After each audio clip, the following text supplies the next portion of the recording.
It is a good day to have a good day, and it's going to be an even better day once I have a pump, specifically a chest pump. Now that is the dealio for today, yo. It's going to be a lot of fun, but that being said, I am feeling exceptionally full of carbs, and I think it's just from how I timed my meals today.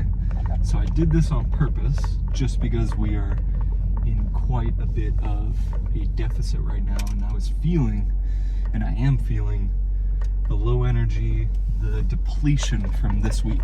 So that being said, I basically had 2 of my meals in the last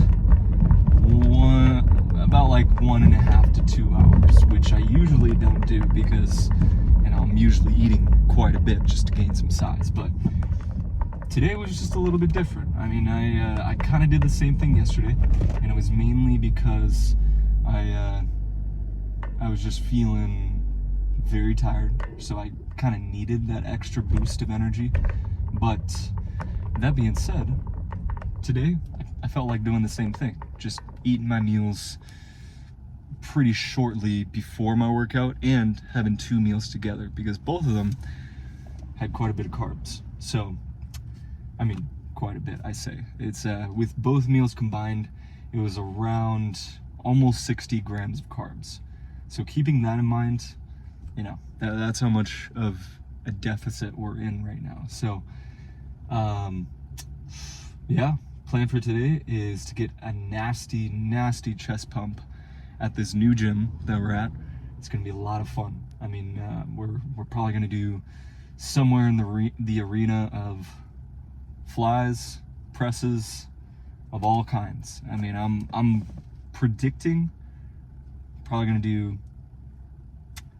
It's usually 3 presses, 1 fly, but I think today we're gonna be doing 2 presses, 2 flies. That's my that is my educated guess of the day. So that being said,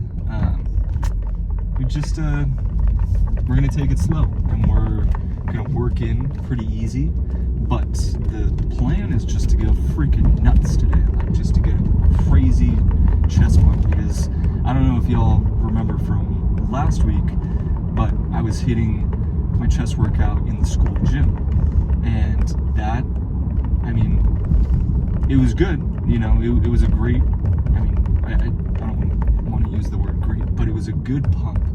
Definitely got the job done. I not only got a pump, but I was pretty freaking sore after that. So definitely did its due diligence in, you know, just making sure that we're making progress in the chest area.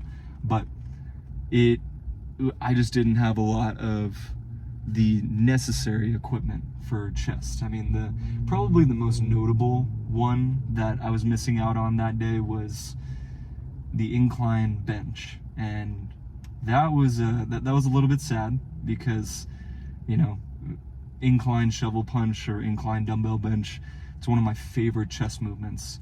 You know, it's just from, I don't know, there's something about it. There's like something about just building that upper shelf, and it's like the positioning and, you know, how you press up. It's like you feel extra secure, as opposed to, you know, like a flat bench.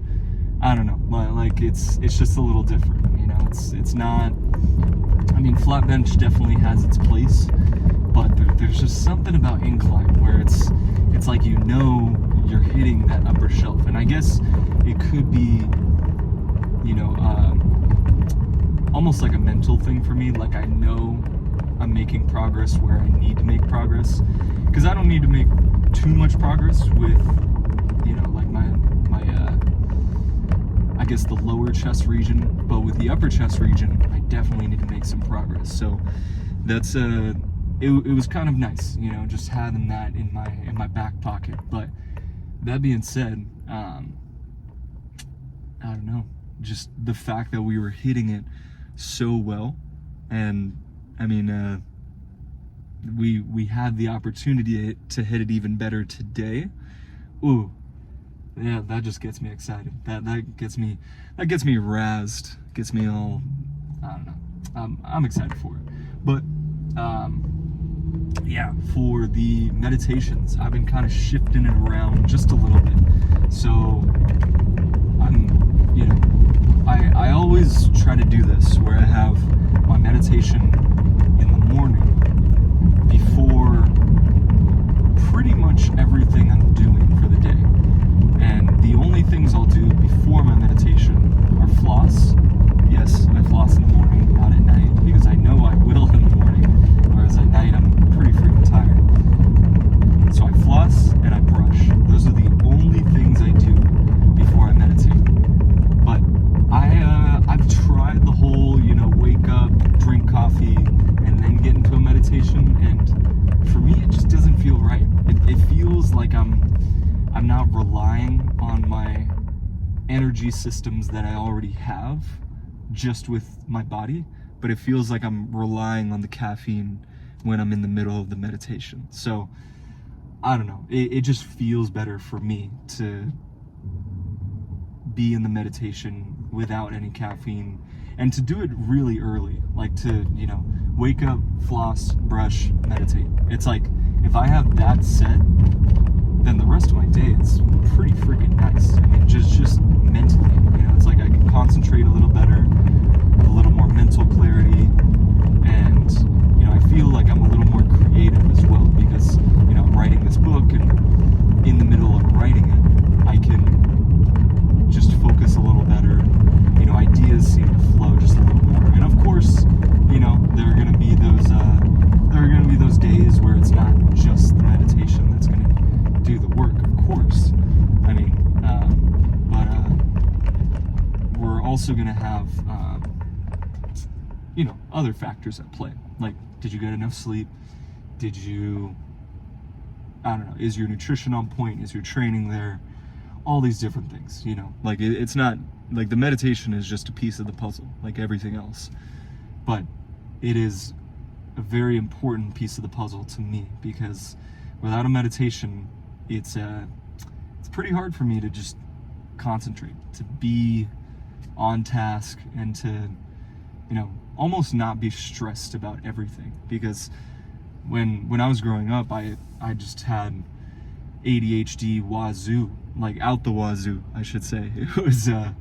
It was pretty freaking bad. I just like in school, I was just bouncing off the walls. It was very hard for me to concentrate. I always needed to be moving in some capacity, whether that was, doing full-blown run or just like bouncing my leg. I always needed to be moving. That was just how it was. But with the meditations, everything seems to just calm. It's a lot easier, because with this specific kind of meditation, Transcendental Meditation, I can concentrate, but at the same time, I can relax in that concentration. And that's what I was missing, where it wasn't so much when I had the ADHD, it wasn't like I couldn't concentrate. It was like I just couldn't concentrate for a sustained period of time, because I was just a little too frantic. Like I would just get a little too riled up. Like my energy was just a little too high for me to concentrate on one thing at a time, unless it was movement. And that was the thing. That was like my gateway to concentration. Was anything movement? I could concentrate, no problemo. I mean, I was in soccer, I was in taekwondo, I tried lacrosse for a little bit, but I mean, when I was in the middle of any of that, man, that was freaking easy. I mean, that was just that was cakewalk. But anything that had to do with, I don't know, reading, writing, literally any academic subject in school that wasn't PE, it was a challenge for me to concentrate. And I don't know, man. You play with the cards that you're dealt. But that being said, meditation over the years, that's been the bridge for me to concentrate fully on a task. So I am extremely grateful that I found it. And I'm not saying it was easy. I'm not saying, the meditation journey, even finding it and finding out that it helped me was easy. I had to kind of go through some major ups and downs. I mean, I had a major down point at some point in my life, and that's when I found meditation, and that's when, you know, I started practicing regularly. And it was not only like this cognitive regulation, but it was this emotional regulation that was really keeping me in check. So that being said, that's what really helps me out. But yeah, so going back to the meditation schedule, I've been doing, you know, around like first thing in the morning. That really helps me. And then after that, I just do later on in the day. You know, it doesn't really matter what time, as long as it's, you know, not too close together with another meditation. And even then, I mean, as long as you do it twice a day, those 2 20-minute Transcendental Meditation sessions, you're set. Honestly, you have got, you know, that sustained period of time where you're relaxed and you're concentrated. And that's really all you need. So what I've been doing recently is, it's almost like insurance. You know, I'll get a meditation in the morning, and then my insurance meditation is doing it at lunch while I'm at these substitute teaching jobs. So kind of making sure that I'm doing it twice, once in the morning, once at lunch. You know, it kind of makes sure that I get it done for the day. You know, before I used to wait until, like, I had to do it after my workout. Like, it was always after my workout. But I noticed, I mean, the more you have, you know, like a set time, like a set way of doing it, the more restricted you are. You know? Like, that's just how it is. Like, the more you feel like you need to be locked into a schedule, the more restrictive you're going to be, and the less flexible you're going to be. So I figured, as long as I get the 2 meditations in for the day, it doesn't matter what time, I'm good. It's almost like you're training in your cardio, right? Like, if I had to have it my way every day, I would have cardio in the morning, fasted cardio, and then later on in the day, like 4 or 5 hours, then I'd do my training session. But it doesn't always work out like that. And so luckily today it worked out like that. But for example, yesterday I didn't have time in the morning because I was freaking exhausted. I just needed to sleep a little bit more in the morning, so I didn't get my cardio in before work. But I got my cardio in right after my training session. And although that isn't what I prefer, the important thing is I did it. And so that's just my 2 cents on it. You know, any way that you can get it, freaking get it, my friend. But anyways, got nothing really much else to add there, other than let's go get this freaking nasty chest bump.